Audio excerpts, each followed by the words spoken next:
Well, those 3 extra items, But then I think we're going to we bring can get to those. Yeah. We can get to those as we go. Yeah, we can get to those at the bottom. Okay. All right, so trust everybody's either had a chance to look at it or has it pulled up here. Our agenda for Thursday's meeting. Terry, we can't hear. All right, hang on a second.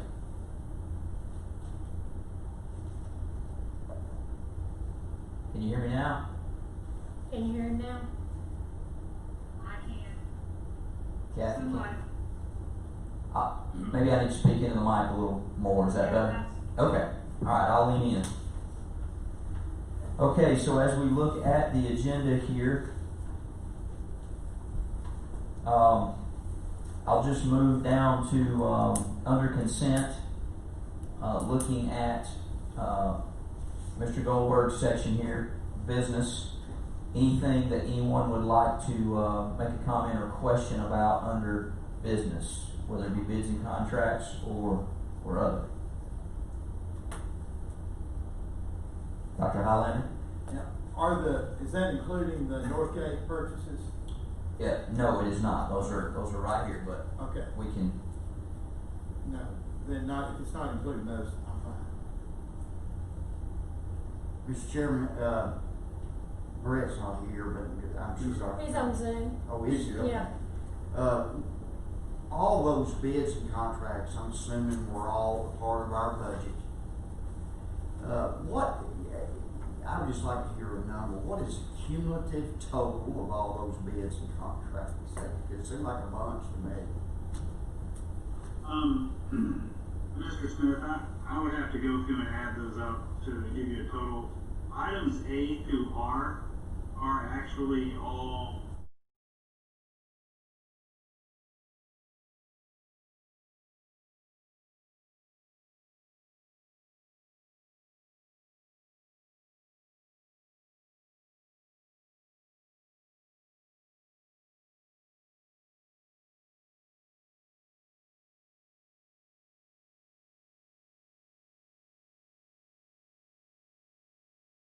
outside of what we budget.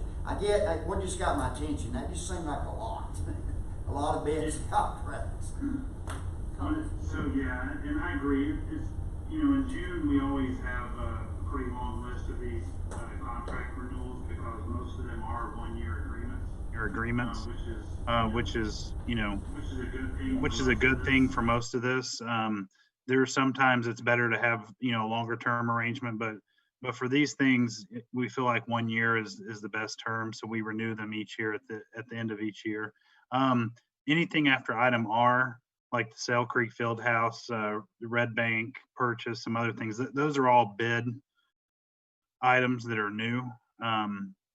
Things that we've bid recently, but everything in items A through R are essentially renewals of what we already have. Without, we didn't necessarily do any competitive bidding. A lot of these are sole source purchases. A lot of them are just contracts with other agencies. So really those final few items are the only things that we've had to bid recently.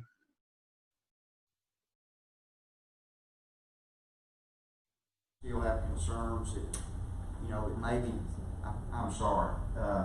I guess what I'm trying to get to, I still have concerns, based on what our tax collections are going to be. We're going to be facing some more cuts, and I would just ask, and I'm sure you have, that all these contracts are absolutely necessary, and there's nothing that we could comfortably carve out there in anticipation that we could be forced with having to make some more cuts. So that's the reason I was interested in what that cumulative total was. Yeah. I don't bring people that. One of the things I'd point out is that several of these items in the A through prior to item, I lost my page there, but I think S, several of these are special ed related, like speech and language, physical therapy, Centerstone mental health centers, the criminal, but the county juvenile detention unit. Several of these are special ed related, which are year over year, kind of recurring, returning. So it's a little bit different than, us going out getting these are necessary, you know, these are necessary. I got you. That the students, as long as they show up at the door, we gotta serve them, Yeah. with the needs, a little bit different than some of the other, types of bids and contracts that may come forward. Yeah, thank you. Yes, and other than special ed, we have some English language learner is included in there, as well as, Power School. These are all things that are necessary to operate. And even if we wanted to cut any of these things, we would not be able to. Again, it's what got my attention. I maybe just hadn't noticed it last June. It just seemed like a long, long list. Okay, anybody else there? I agree with Mr. Smith. We need to be very cautious right now in the economy.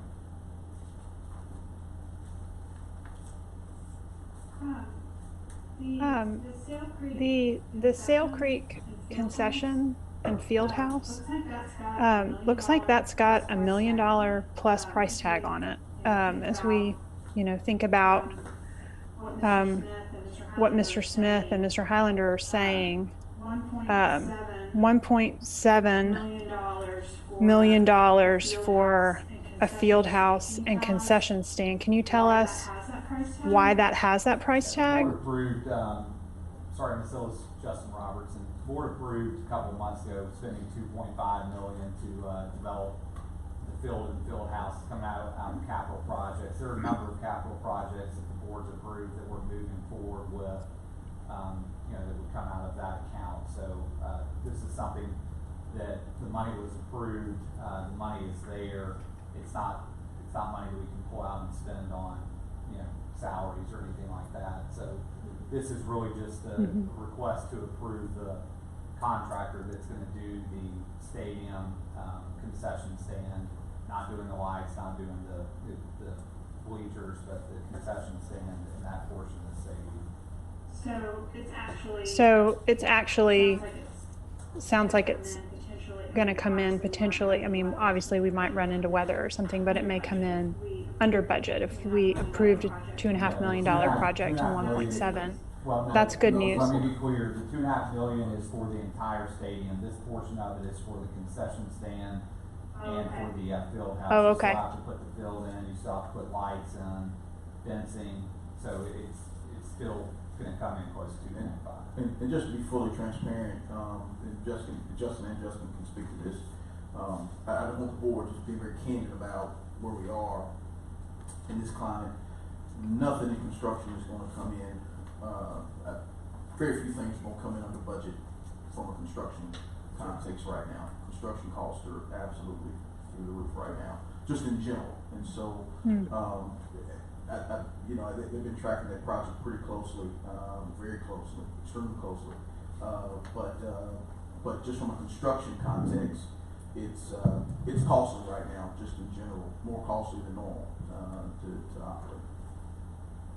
When will that be done?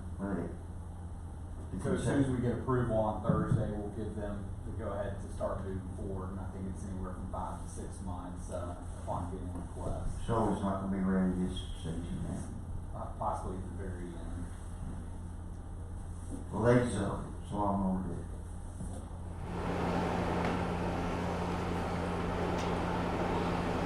All right, anybody else there? Under bids and contracts. All right, what about any of the grants, federal grants, state grants, or self-funded programs?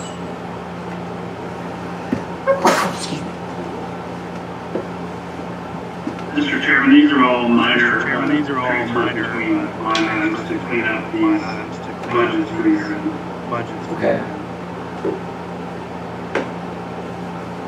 And that actually would bring me, Mr. Goldberg, to the next item there, just the approval of school accounts payable. And would you just kind of, or maybe the carry forward, or maybe those kind of related to go together. Could you talk to me about that? I did read a little bit about that as far as the carry forward part or obligations in school buildings here that we need permission for. Yes, sir. So at the end of each year, you know, we encourage schools to always try to close everything out when possible and not have any payables at the end of the year. But inevitably, schools will have some things that we're not able to be paid before year end, so they have to record accounts payable. And in order to do this, by law, board approval is required for the schools to carry these accounts payable on their books at year end.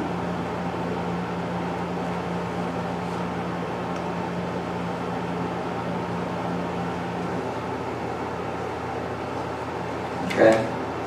I'm just looking through some of these, and you know, generally these are things that just were not able to be received by year end and paid for, because we can't, you know, obviously we don't pay for things until we receive the service or the goods. And when you look at some of these things, a lot of these are either in response to COVID-19 or they're an effort to get ahead on planning and ordering some things for next school year. You see a lot of things like books for students, materials, school agendas, folders, hand sanitizer, you know, those sorts of things. So I would say almost all of these are either things that had to be purchased late, or principals are just trying to get ahead a little bit and order some of the things that need to be done for next school year. But there was not an opportunity to receive these things before year end. Okay. All right, I'm trying to keep my eye on the screen here. Ms. Ward's doing that also, so just forgive me if I miss you with your hand up there. Those of you zooming in. All right, any questions there on those two things? Our next item there would be just the CARES Act. Anybody got a question or comment about that? Dr. Highlander. What we're asking for here, Mr. Chairman, is simply permission to apply for the funding. You know, it's similar to what we do each year for the combined federal application and some other grant applications that are large dollar amounts. So this, the memo shows the different categories which the state has laid out that we can use for the CARES ESSER funding. And this is simply asking the board for permission to apply. The deadline is actually today, so we will submit this evening after the board meeting, with the assumption that the board doesn't have any issues with this before now. But we routinely submit the applications before the board actually votes, and it's more of a technical issue for the board to vote on. And then we will actually present the budget in July, which is the more important and necessary item for the board to approve. It would be the actual budget for the grant. Dr. Highlander. You guys can help me out here. We're going to use, I know we're going to put the East Brainerd kids in temporarily in East Town Middle School building, correct? Am I correct on that? And so we're going to use CARES money to build a building at East Hamilton High? No? Where will that money come from to build that building? So we have a portion of our insurance policy that allows us, because there's going to be obviously some logistical operational costs of moving those kids from East Brainerd. So it's a piece of our insurance policy. Okay, great. So it's not CARES money? No, sir. So we will have a use for that building. Will it be academic use after? Will it be more classroom space there? So I'm assuming you're talking about the modular buildings. Yes. It will be up to us to decide. 4 of those buildings, they're 4 2-classroom units with a restroom that are more portable. And so we've talked about possible future use at maybe Westview or Appleton to help some of that overcrowding. But then the larger building it's not a permanent structure, but it's more, it would be a lot more new. That's 12,000 square feet. So that will stay at East Hamilton High School. Do we have not decided, will that be academic use or athletic or what? Work with Brent Eller and the administration there and decide. We talked about it, it's close to the football field, possibility of using it as a field house for them because they don't have a field house, possible locker room for the football teams. They're using locker rooms in the in the gym area, so it could be multiple uses. Okay, thank you. Anybody else? Yeah, I just- Go ahead, Ms. I Sarah. have a question. Yeah, so this is the initial money, so we still haven't gotten it yet. This is the first initial that they told us we were gonna get. This isn't anything additional on here.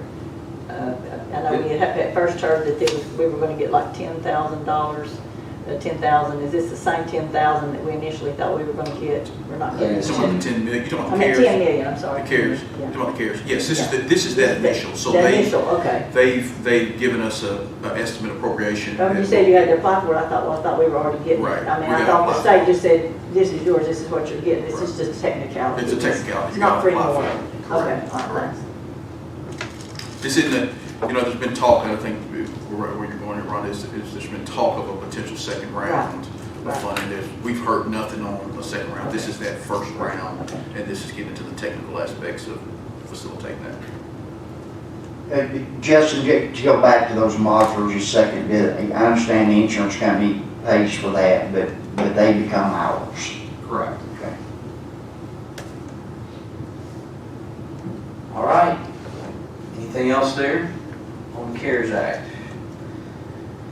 All right, so then that brings us down to some board policies there. We have a few. We have some there for second read. I know that we've had some discussion about a couple of these, certainly here recently. If you would like to make a question or comment about any of those that we'll be voting on for the second reading Thursday.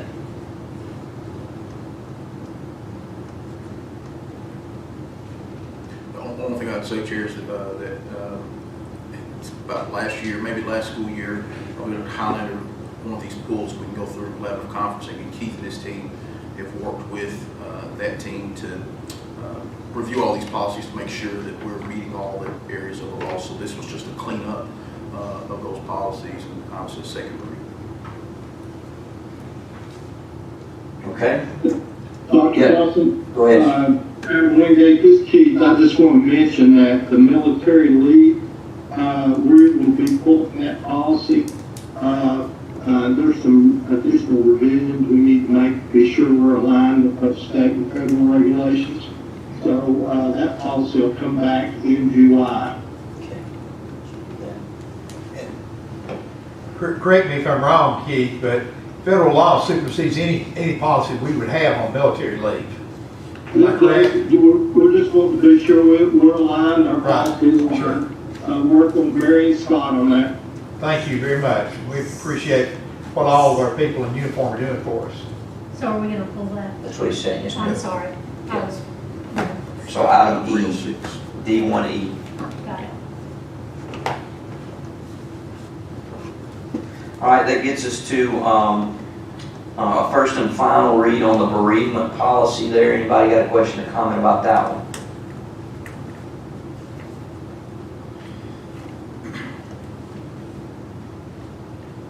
Jenny, did you have your hand up? I'm sorry. I thought I saw you, please. Okay. All right. So moving on then. Under administrative business matters, approval of CEP schools for next school year. Joe, I would like to talk about that. Okay.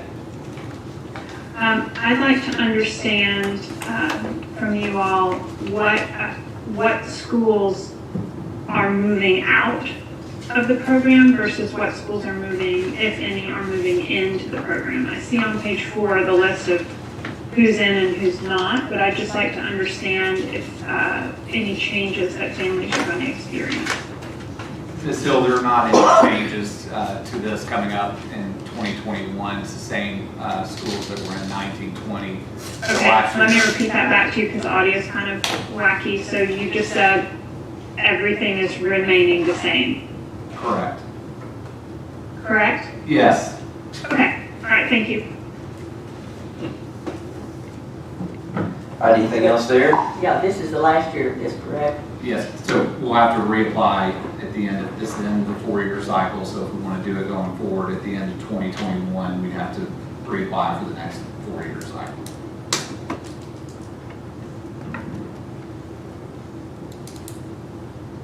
Okay, next item there would be the school calendar for 21-22. So any questions or comment about that?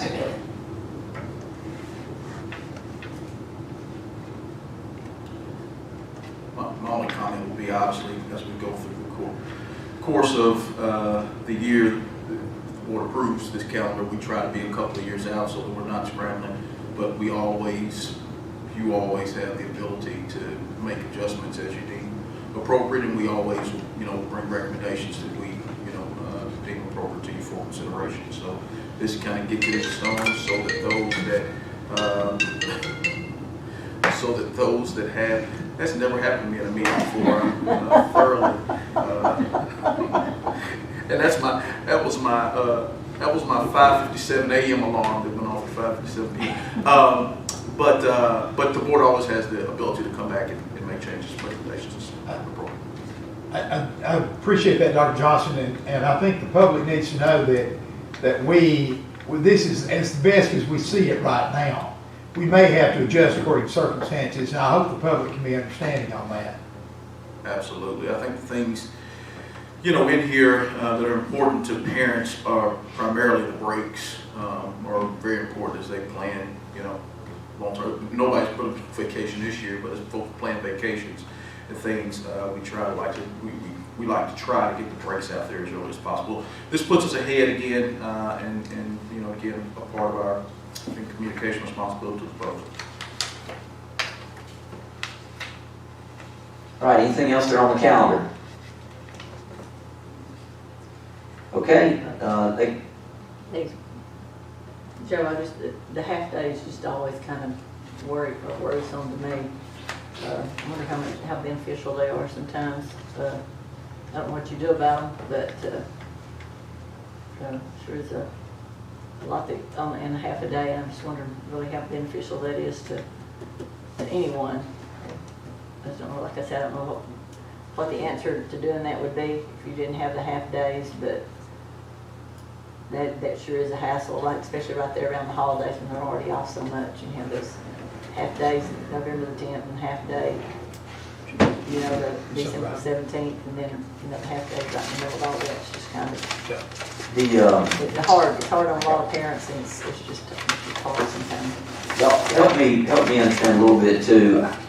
If we are some of these, and maybe not specifically the ones that Ms. Thurman's referenced, but aren't some of these planned around, or maybe I'm missing, are they planned around benchmark planning? I mean, I know that was the thought early on was, okay, we can get some use out of these, it's not just a straight up half day. Sometimes I think there's an opportunity for, yes, students are half day, but then chance for, whether it's a fourth grade team or whatever, or middle school team to get together and go, hey, here's what we saw on our, on our benchmarks, and here's what we need to focus on for the next 4 weeks or 6 weeks or whatever. Is that right, or? The kid, I see. They're all coming, this is Nakia. So yes, they're all planned at the halfway mark. So they're at the 4.5 week mark in a quarter. So we have one each of the first 3 quarters. And this came out of the collaborative conferencing that we did last year, that we were asked for more planning time for teachers. So the first half day is actually before the benchmarks. Now, what is coordinated with the benchmarks, because we do them at the end of a quarter, is that after every quarter break, the first Monday is a teacher work day. So the full day is that students are not at school. And so that's typically the time that people use for benchmark data review, but these half days at mid-quarter are for teachers' time to plan and, plan out strong for the rest of that quarter. And again, this came out of the 2019 discussions on collaborative conferencing. One thing I'd add is just contextually, I think it's some talk to teachers. I would say pretty overwhelmingly they're appreciative of the board being willing to add this to the calendar. I know I saw an article Jennifer Carter, our comms team, sent to me a few days ago where Williamson County is doing like a once a month, a Friday or a Monday is the recommendation they're looking at.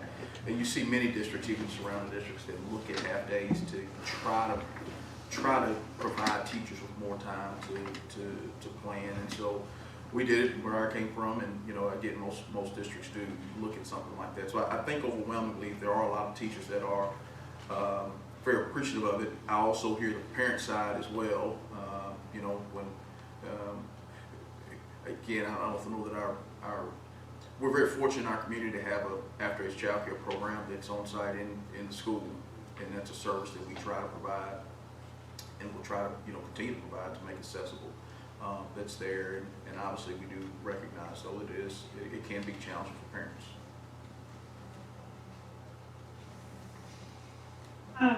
As I studied this calendar, I will say it was kind of difficult to think about, knowing that the coming school year is so uncertain, and that our calendar needs to serve student learning more than anything else. Obviously, we have numerous considerations for how we plan our time. We have to think about our budgets, we have to think about our teachers, we have to think about our families. But always I want to know that our time in school is maximized. And it seems like every year we end up having a conversation about the validity of taking time off both at Thanksgiving and at fall break. I see that this calendar was created using the same data from the survey back in 2018. I hesitate, I love fall break as much as anybody. Please, nobody send me email. You can send me emails about fall break. I also look forward to it. But Nakia, Brian, is this the best thing for our children, for their learning, to have this broken up schedule?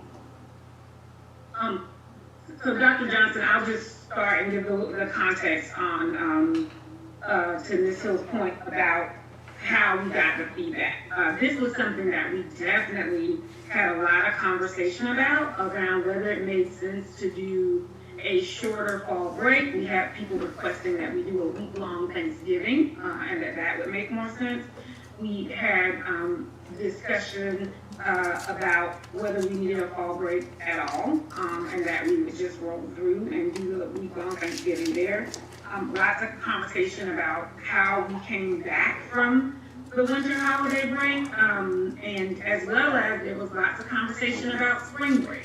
And the conversation around spring break was anchoring to align with the university system, right, UTC and Chat State, versus aligning with Easter holiday, which is typically what our private independent K-12 schools do here. So we went through feedback with surveys, we had focus groups, and overwhelmingly people rejected the idea of giving up a week-long fall break. And I would say that was parents and teachers. There were actually people who wanted both. They wanted us to figure out if we could find a way to give a week-long fall break and a week-long Thanksgiving. At that point, you just couldn't see where that would work. And so we had 180 days Collect your check. before we got to Memorial Day. So this is where we landed based on the feedback. We had parents who said that they needed our spring break to align with the private and independent K-12, because some parents have kids in multiple schools, right? Some kids in Hamilton County schools, and some kids in independent K-12.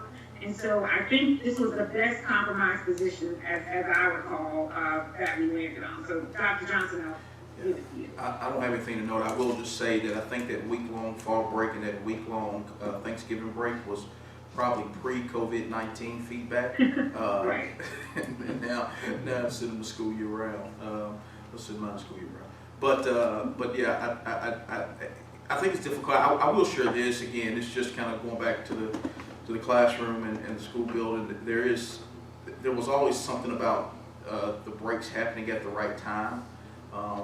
Psychologically, for me as a teacher and school-based leader, it gave me some press points to also pause and reflect and refresh and go back in and reset and recharge. I think when there's something to be said for the reality of the toll that it takes on teachers, and we also understand the challenge for parents as well. So again, I always look to the breaks, and frankly, even as a school leader, I would challenge my teachers.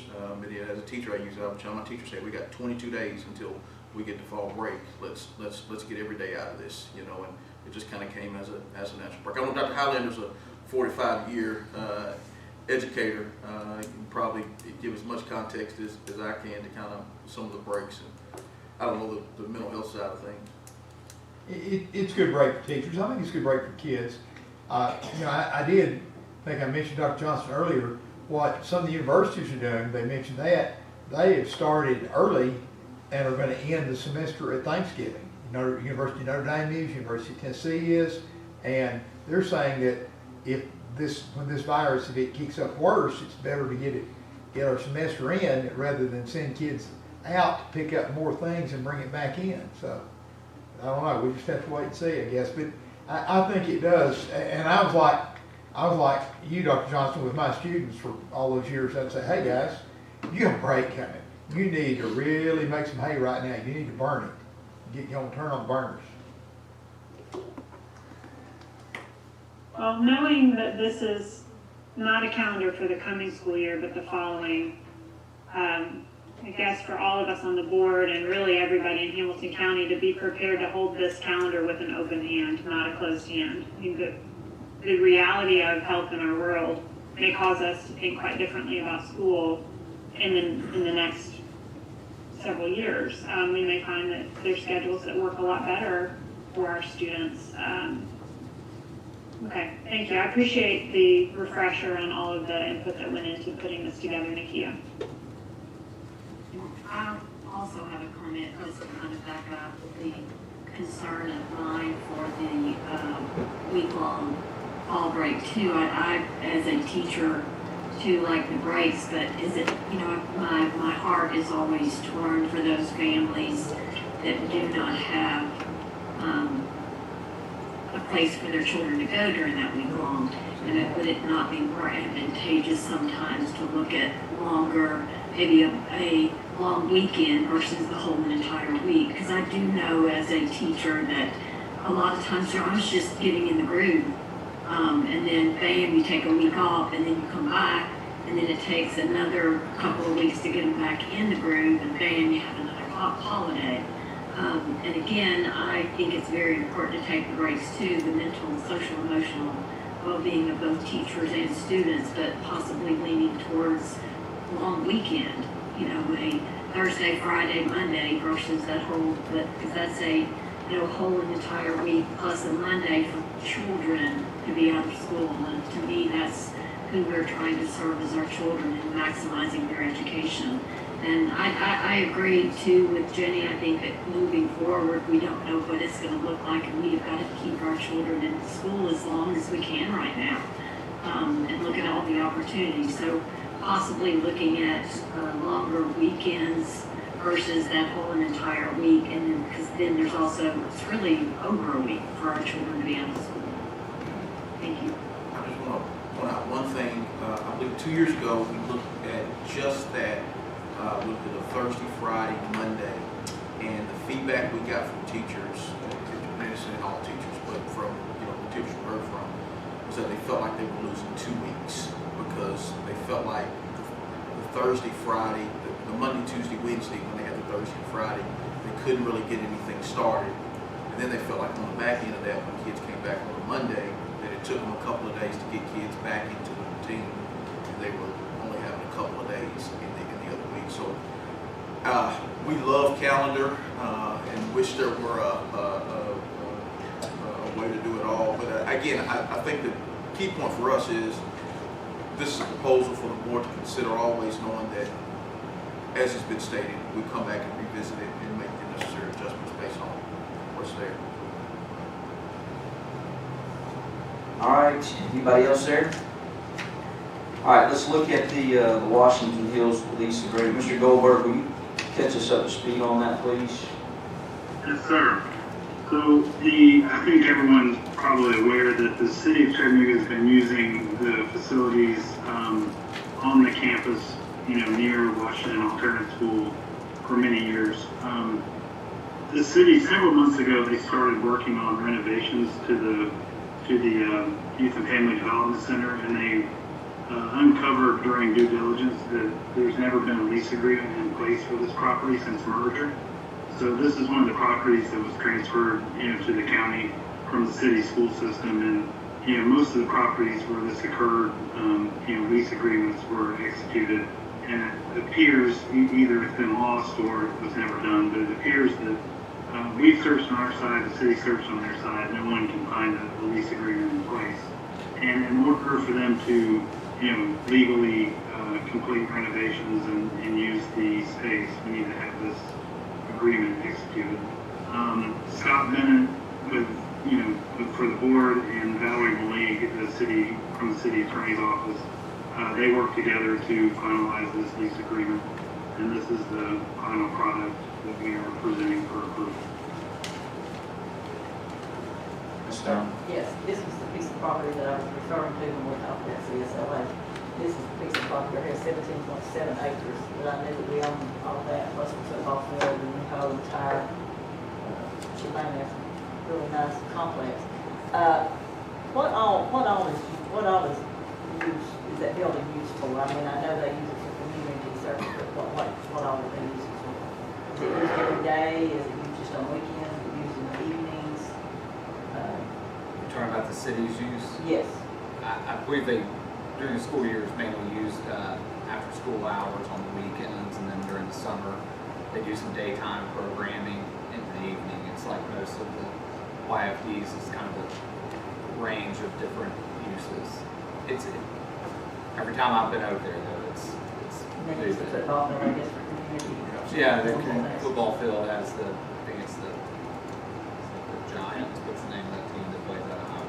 There's a little football team, the Bills, maybe, that they play out of that facility there. It's actually, the field is really nice. Yeah, it is. I It's a know good that field. It's really nice field. Okay, I was just wanting to get some information. I wasn't sure what it was used for, but this is the piece of property that I was referring to. Ms. Jones? I'll note that the lease agreement specifically excludes the Washington Alternative School as well as the adjoining baseball field, outdoor basketball courts, and all of the undeveloped land to the south of the building. So the lease premise is specifically the property that the city has been using for the past 20 plus years, and does not include any additional property.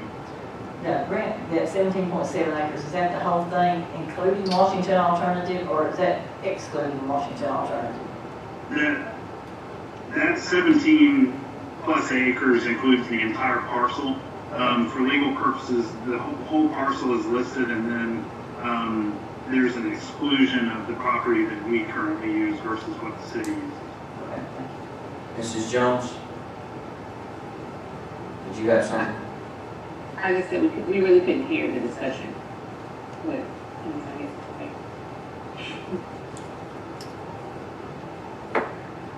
Did you hear, so you didn't hear Dr. Robertson's explanation of what it's used for currently, and then Mr. Goldberg's explanation of the parcel itself? I heard Grant. I couldn't hear, I believe it was Rhonda talking, and then some male responding to Rhonda.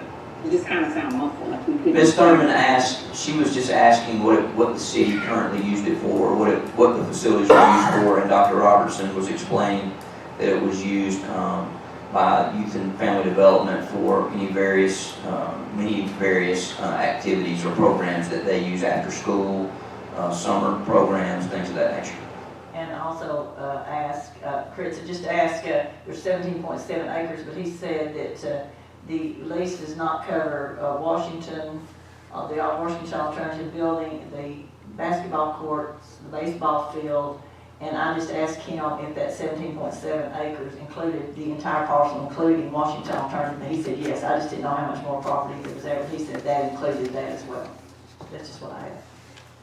Okay. Thank you. Anything else on that item?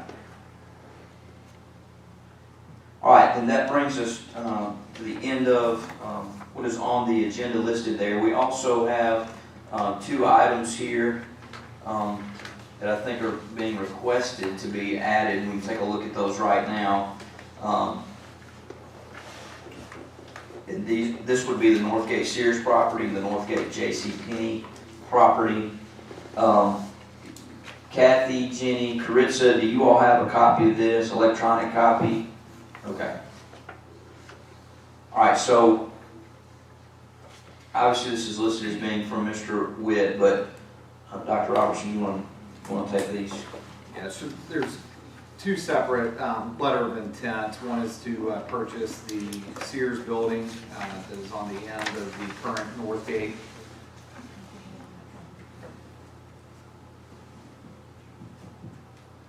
It's on. It You is. kind of turn it up or No, I don't speak think. right into it? Yes, please. So one of the letter of intents is to purchase the Sears building that is at Northgate Mall.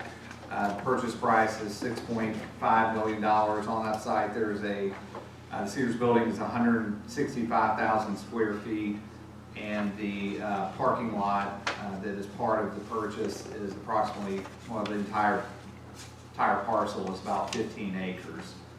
So that's one of the requests. And second one is to purchase the J.C. Penney that is behind Sears. That current building is 173,000 square feet. There's approximately 12.24 acres of parking space, but some of that is shared with some of the other stores in the area. So some of the parking is shared with Bell, Burlington. The purchase price there is $2.4 million. Part of the difference is the parking. In the Sears property, we would have sole access to all 15 acres. In the J.C. Penney property, we have some work to do in terms of due diligence to ensure that we have sole access to much of that parking, if not all. And so there's quite a bit more work to do with the J.C. Penney building than there is with the Sears building. So these are two properties we've been working on for a while. Feel comfortable bringing letter of intents to you now, and then from here, if it's approved, we go to county commission to request purchasing. Dr. Highlander. When it comes to negotiations, I always have questions. Is this price a negotiating price? That's his asking price? Are we going to negotiate for that? Or are you advocating getting what he asks? Yeah, we've negotiated quite a bit. You realize this is double what he paid for. Right, but there's some things that go into it that part of the reason the parking lot is open is there some agreements with other vendors. When you're part of the mall, you've got Sears in this building, Belk and J.C. Penney's, that all went into agreement on the parking space that it's shared parking. And so for us to get the entire Sears parking and for the company that bought it to get all the Sears parking, they had to go in and negotiate with those and actually pay off some of those groups to get access to the parking. And so what we were talking about when we were looking at buying it, there would have been added expenses to go in to get full access to the parking. Would we be able to look at everything that was paid? And so we can get a fair buying, so we can look at a fair buying price? Sure. We need to look at what they put into it. I don't mind someone getting profit, but I don't think they should get an undue profit from the county agency. Now, let me ask you this too, on the price. Are we looking at the money that we've already have bond money for, that we appropriate for Tyler and that only and nothing more? Or are we going to ask for more? So right now, Brenna asked for you to help me on this. I think in that last bond that went out, there's about $26 million that remains in that current bond. That $26 million, say a couple of years ago, the board kind of set that aside to do something with CSLA. We're actually for Tyler is what we approved. But 2 years ago, there were two different, it was to renovate both Tyner Middle and Tyner High School. And after doing some work in terms of the viability of that, it was not going to be the cost that we originally intended and really wouldn't unintended costs that we originally talked about. And it would cause some other issues with ADA compliance, stuff like that. So that price tag would have been much more than what was originally talked about. So I guess what I'm trying to get to is, what are you anticipating? Now, I think we all know CSLA building is horrible. They need something. There's no question about that. But I guess what I'm thinking is, how much money are we talking about spending to build? I mean, first, says this is to me, it's two different things we're looking at. We're looking at CSLA and the Cedars, and we're looking at possible 3 elementary schools. I actually think we're looking at two things. We're looking at CSLA K-8, and we're looking at CSLA K-12. And I think. So I agree with you, and that's the reason we brought it to you in two separate agreements of two buildings. The J.C. Penney building would not be part of what we're doing with CSLA moving forward. You're right, there are two separate items. That's, again, why we're bringing it to you as two separate items. CSLA, the intent would be to use the Sears property for CSLA. We're still anticipating, and it's part of some of our due diligence, anticipating that building out this building would be somewhere around 35 to 38 million is what has been talked about. A couple of years back, again, reminder that to build a 612 or K-12 CSLA, that price tag was almost double what we were talking about. So there's some cost savings here. Even though we're paying a little bit more than what was asked in the long run, we're getting a building that's got walls, it's got all the groundwork done, HVAC is solid. We're saving quite a bit of money on just going into buying a piece of land and starting from scratch. I think just one thing, I think you're going. I think two different things. J.C. Penney cost is significantly less than the Sears cost, and that's because of, it's just mentioned, the frontage that's there, as well as access to the entire lot. And frankly, as we think differently about our buildings and facilities and try to get in front of some of this, I will take you back to what you charged us to do a couple of months ago, to look at phase 0 of that facilities, proposal plan, whatever you want to call it. And so this moves us down the road to phase 0.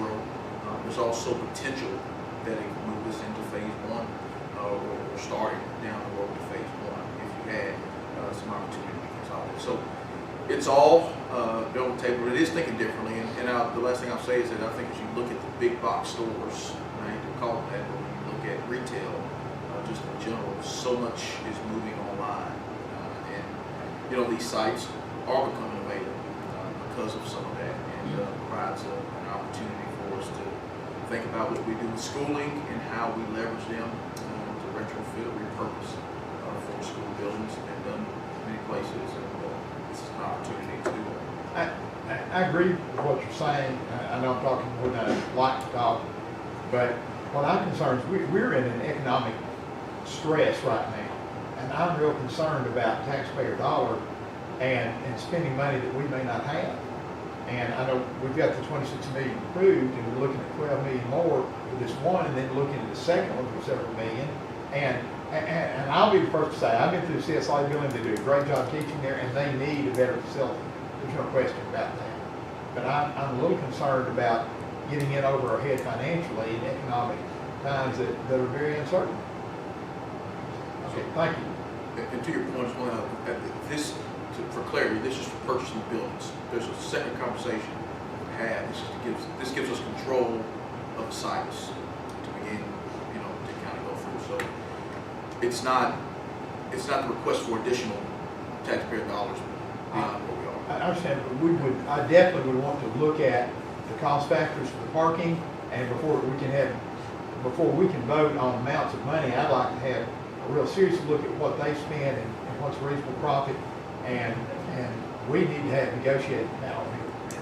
And again, we've been in numerous conversations with them, and we're not the only ones. And they've got multiple people looking at it, and again, I mean, they're talking about closing down. They're talking about closing down all of Northgate and all of Hampton Place. I mean, that's what the CBL has come out and used this week. So, I mean, there's going to be a lot of opportunities.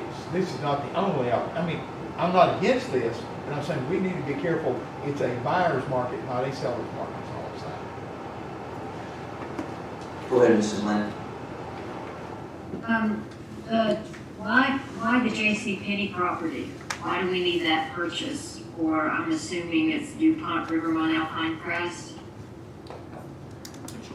Yeah, so it's potentially those, I'm trying to look at you as I'm talking, when I'm talking to the board.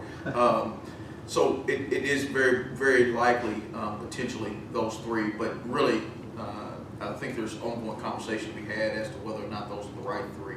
I think the other piece to it is, it gives us an opportunity to move our work down the road. So at $2.4 million, being able to purchase it and to completely or potentially repurpose it, you can do that for significantly less than our current cost for building an elementary school. And so we know that we have, frankly, we've got 4 or 5 schools that need some pretty significant work out in that area, be it Hickson Elementary, be it Rivermont, be it DuPont, be it, you kind of name them.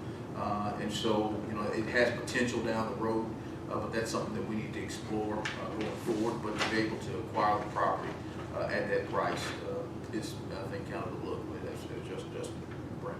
I mean, when I see the 3 schools, they just popped into mind. I mean, I think DuPont, just my opinion, DuPont, Rivermont, Alpine Crest are really not schools that that were on the priority list, and there were a lot of other schools, CSAS, CSL, of course CSLA is number 1, Normal Park, so many other schools that are on a list that I just am curious of why J.C. Penney's for what other schools would actually go into that building. When you say 3 schools, what other schools do you have in mind? I think there are a number of elementary schools that could fit in that. I think, as Dr. Johnson said, is we're trying to move forward into phase 1 and put a dent into our facilities issue, trying to be proactive and looking at properties that could have a big savings down the road in terms of construction costs, but then operationally has a number of savings associated with combining schools and having some operational savings down the road. I mean, I like the Sears building, I understand that with the CSLA, but I just am hesitant of, why we would buy another building when we're not exactly sure what we're going to do with that building. We just think that we might be putting schools in there down the road, but I think there should be more. I just kind of think there should be a more definite plan if that is, it's like that's just kind of thrown in there, to get the building right now. To have a building doesn't make a whole lot of sense to me. So I want to be real clear. Dr. Johnson, yeah. Just real quick, I just got a text from somebody watching. They were just saying if you're not speaking, board members, if you don't mind muting, I think there's some background noise that's being picked up by folks watching. So anyway. Yeah, so one of our charges is to identify how we can get more money to the classroom per pupil. And you do that by creating operational efficiency. We're operating 78 campuses. From an operational context, it stretches us operationally.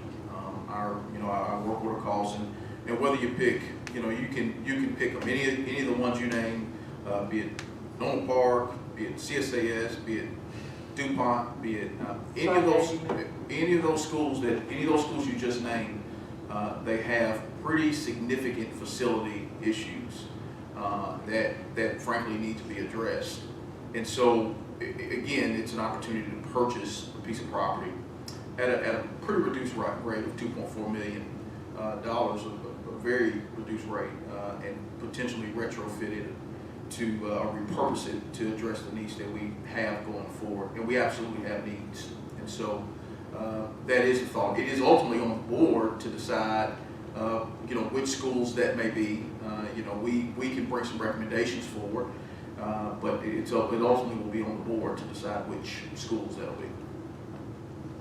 And it's so different. I mean, we're sitting with Harrison now, so different than where we are with Harrison in trying to create operational efficiency. And frankly, more so than creating operational efficiency is getting students in better learning environments. And so that's the ultimate goal for all of our school districts. Mrs. Hill. Thank you. Hey, you're muted. Thank you, John. Oh, there you go. Okay, guys, remind me how much money, when we talked about the CSLA going into the Sears building, how much money were we talking about then before we brought this out in the sunshine?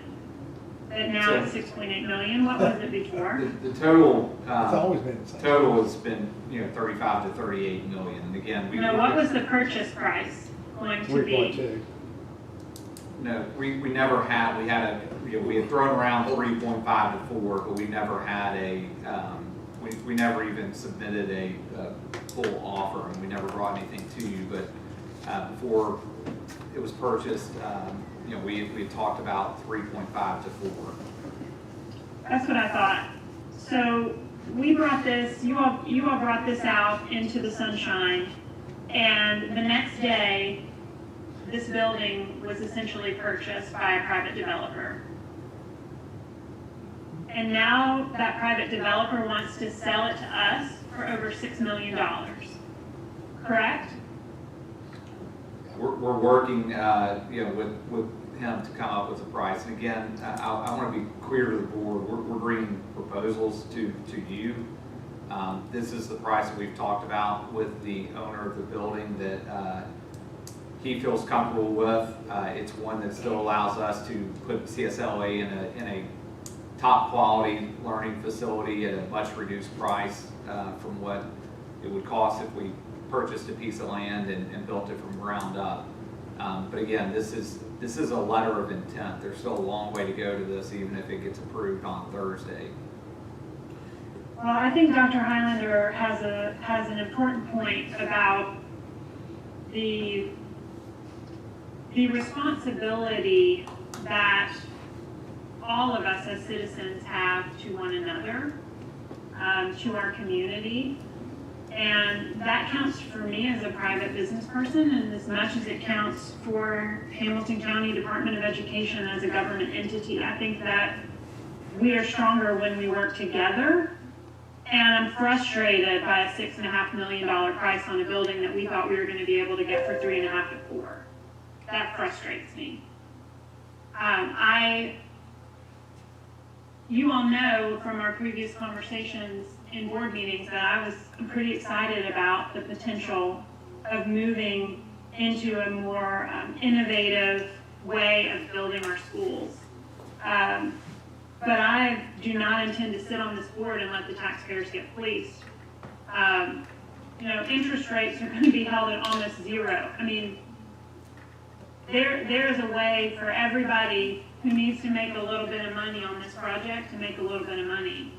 But for the health of Hamilton County, it's our job as a board to watch every penny. So I'll talk to you guys offline about this and learn some more about it, but I'm frustrated. And nobody was talking about the cost to gather up the parking when we were looking at it before.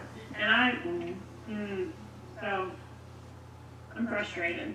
Yeah, so just to echo sentiments, I think there are some elements of it that are challenging for us as well. Obviously, we are a government entity. We don't have the ability to operate as a developer. If we had the ability to operate as a developer, we wouldn't have said a word and you just go in and do your business, right? But there were some pieces, as I shared earlier. This is a new approach for us, and we absolutely want to press on the price. It is a new approach for us from the standpoint of understanding all the semantics and all the different areas that are within it. So back to what Justin was speaking to earlier, there is an agreement with the anchor stores, so to speak, around parking. Well, the cost for that is something that we didn't have factored in as we were just talking about, okay, what's the price of the building? Well, then the second stage is you've got to get approval to buy out the other entities for the parking. And so obviously that adds more cost to it. So there are some elements there that as we, kind of work to begin to navigate this, and Justin and Brent have gone through, that we absolutely are learning more and more about, have learned more and more about.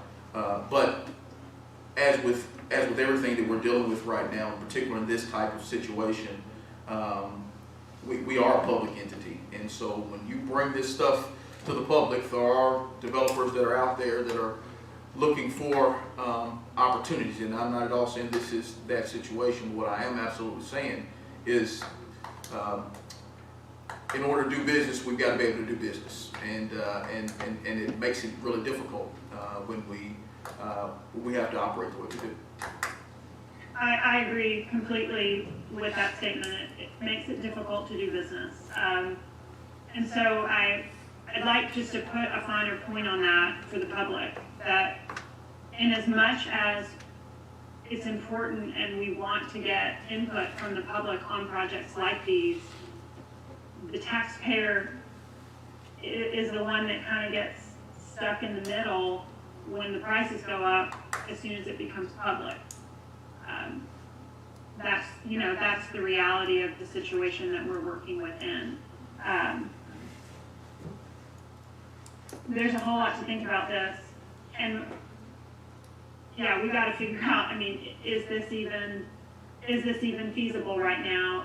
Is this the month to be putting extra properties in our pocket? I don't know. Is 6 months from now when you start picking up some speculative properties? The logic of taking multiple small old buildings offline, that's going to make an enormous dent in our backlog of maintenance, and that is a smart thing for us to be contemplating right now. But the how of it and the exact timing of it is a big question mark that's going to need a lot of thought. That's true. This is starting. Yes, well, I have to agree with a lot of what Jenny said. But also there's, and I know this is just to go into negotiations, so we're going to have to negotiate a lot down from this 3.5, I would think, to even make it even in reality to me. But also the economic times that we're in, there's going to be a lot more buildings up for sale. That's right. There are going to be a lot of people go out of business. There are a lot of companies who are consolidating. I think there's going to be a whole lot more online, and like Steve said, it's going to be a buyer's market because a lot of people are just simply going to go under. They're going to find out working from home is a lot more, makes a lot more sense maybe for their business than to pay for offices. So I have a lot more problem with this. I have a problem with somebody is going around buying up a lot of buildings and just kind of because they can get funding from other sources from out of our country and buying up a lot of property and then holding them hostage for people like us to come so they can double the price, and I have a problem with that as well. But anyway, I don't have a problem with just reallocating some of the old buildings for whatever we need to use as schools, but I'm with Jenny on this. I just don't like the fact that somebody just runs and buys it and then turns around and tries to double their money on us. When I think there's going to be a lot more buildings out there that may even be better than this. And I'm not sure that we can go to the taxpayers at this time and just say that we just bought this because it was for sale when really it's not that good of a deal. If it was a steal, maybe, but this is just not. And also, the one for pennies, I've heard two sets of three different schools. One of them was Rivermont, DuPont, and Alpine Crest. And then I heard DuPont, Alpine Crest, and Hickson Elementary. Am I correct? Are those the ones that are all being thrown around? I mean, we don't even know what schools we're going to put in there. I think there are options going for and looking at all the schools in that area. One thing that we have information in our hand now that we didn't before was the building assessments. We have a better understanding of how much deferred maintenance is in each of those buildings. We have a better understanding of capacity, and so I think that we need to be. Our recommendation is that we remain open based on those factors, because again, getting one of the key levers in this that we've talked about from a facility standpoint is trying to not only, number one, put kids in a great learning environment, but to maximize our operational efficiency. And so understanding which of those buildings is not operating in an efficient manner and making decisions based on theirs, so we are using taxpayer dollars in a more efficient way. But, we spent $500,000 for a study that said we had too many schools, and we're talking about adding another school here. If you make a CSLA a high school, that's adding another whole school. which is we don't need another high school.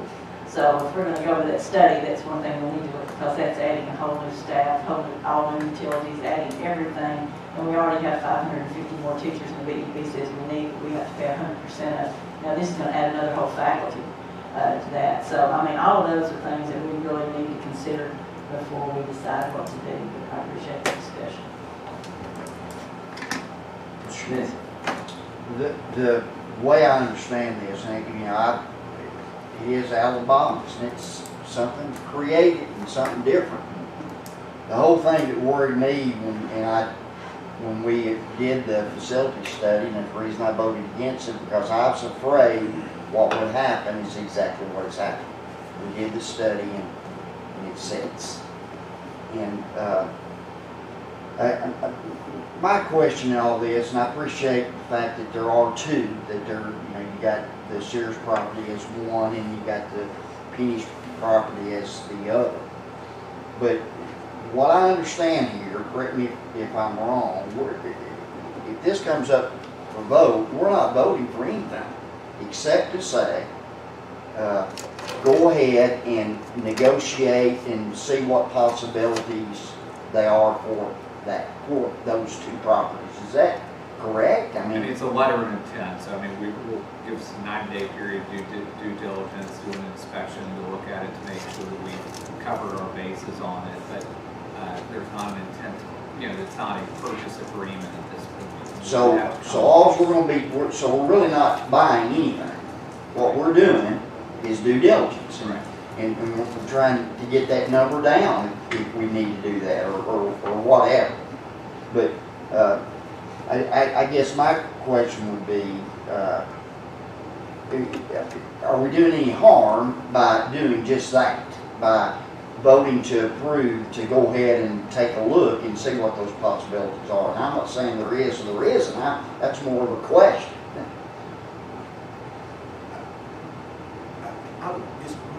Mary DeCamp, is Mary on? I think Mary's on. Mary, can you speak to the letter of intent a little bit from a legal standpoint? I think would probably be helpful just for factual information. The letter of intent, Dr. Johnson, that? Correct. Can you speak to what that is and the flexibility the district has, even in the midst of it? Yeah, a letter of intent is exactly what it says it is. It's simply an invitation to begin to commence a discussion about possibly entering into a contract in the future. It's an intent to say what your intent is to do and what the plan is, but it's certainly it's different from like entering into like an actual legal agreement, which comes after that. So I think that the last paragraph where it says letter solely intended as a memorandum for the parties and is understood and agreed that neither party is under binding obligation to the other until a binding contract acceptable by both parties has been prepared and fully executed.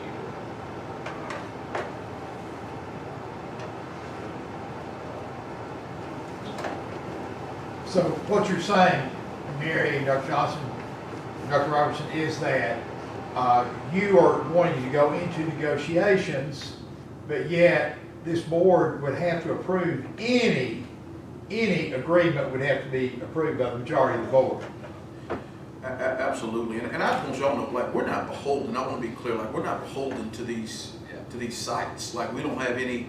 We're not beholden to them. What you all asked us to do, and I think going back to Joseph's point. So let me just be very frank. I'm sitting there superintendent with 7.5 million square feet, 6,000 employees and 44,000 students, and I'm trying to be a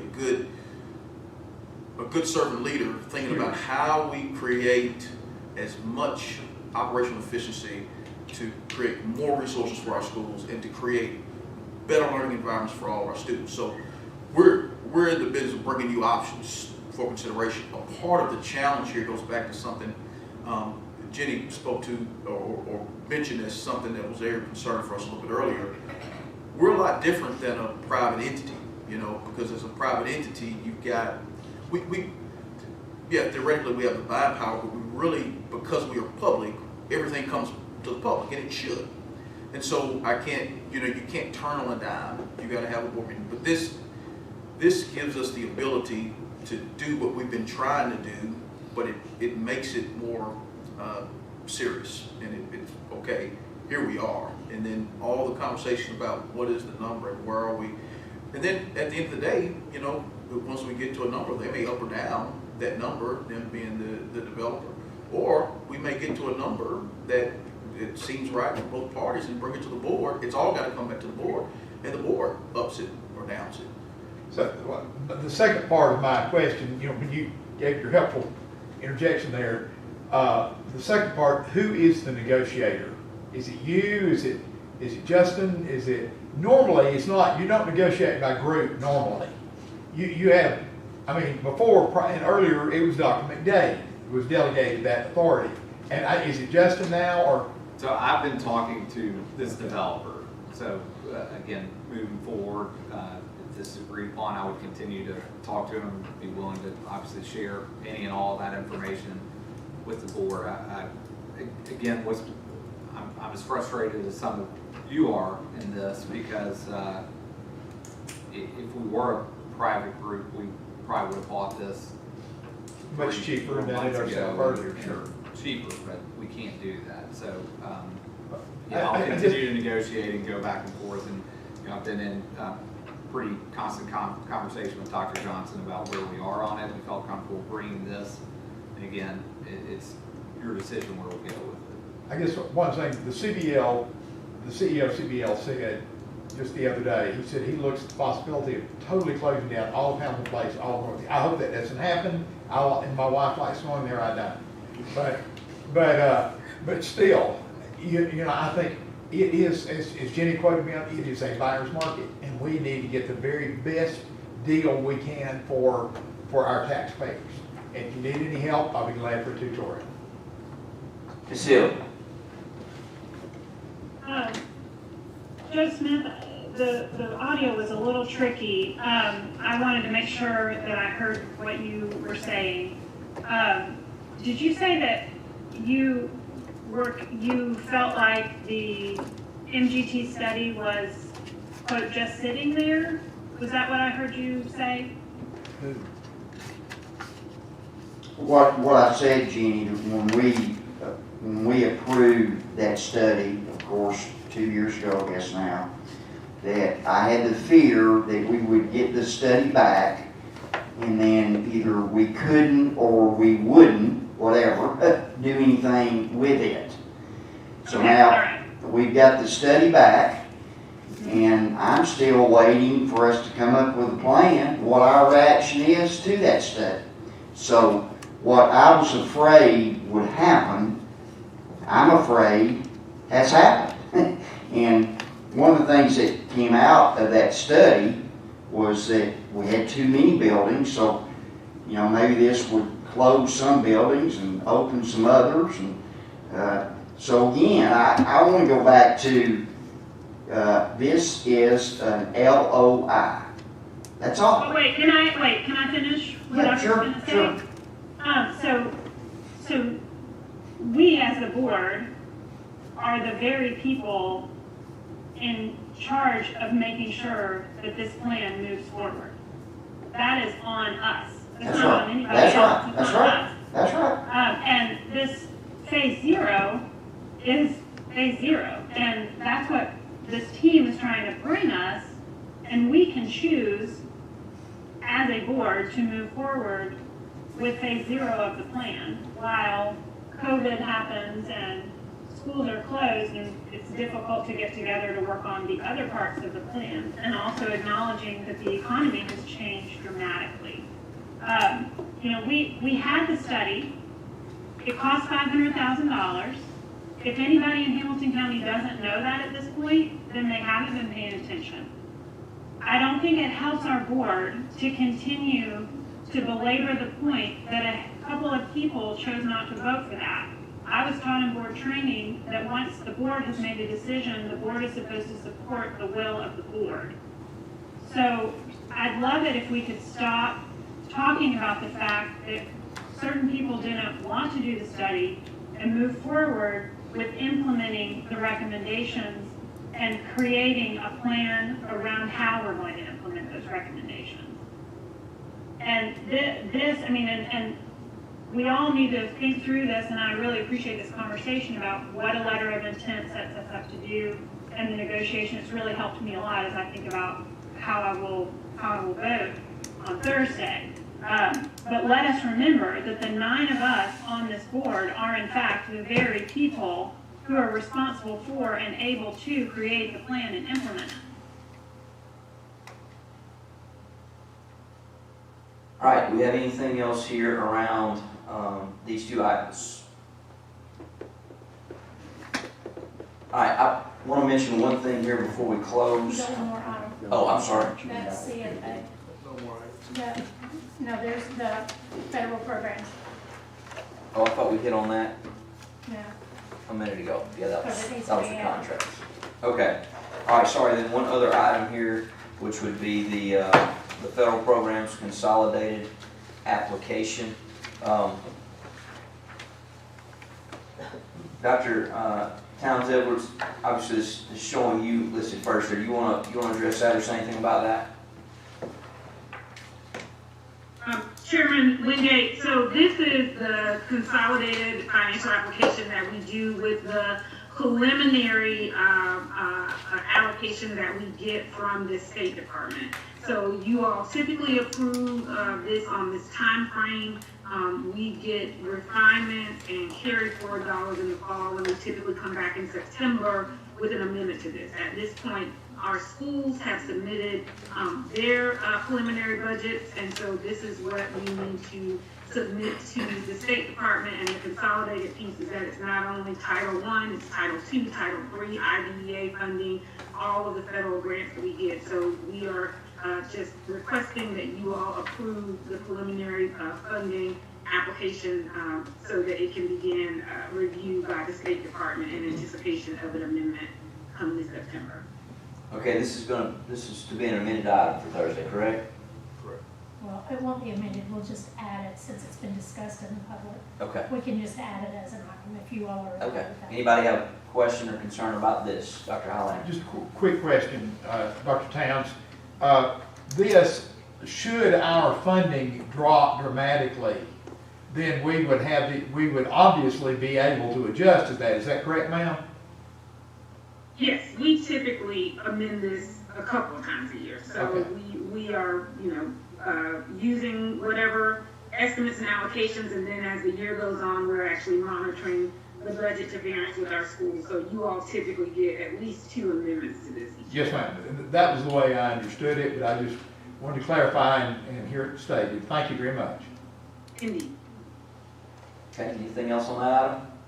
All right, last thing I just want to throw out to you, Mr. McLennan asked me to mention this to you all, so just something to chew on between now and Thursday, or maybe even now and later in the week, but he would like to have some type of facilities discussion.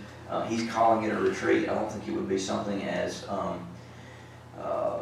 involved as what we've done, when we do school board retreat or anything like that. It might just be an evening maybe for a couple hours, or maybe a Saturday morning. So just be chewing on that. He asked me to throw that out, mention that.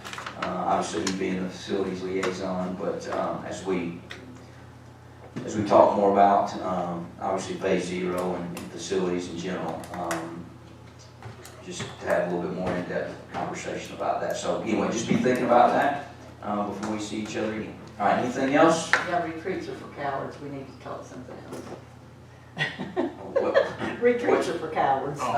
Retreat. Work time. Well, so we'll call it a facilities advance. Just don't call it a task force for crying out loud. Facilities charge. All right, so meeting adjourned.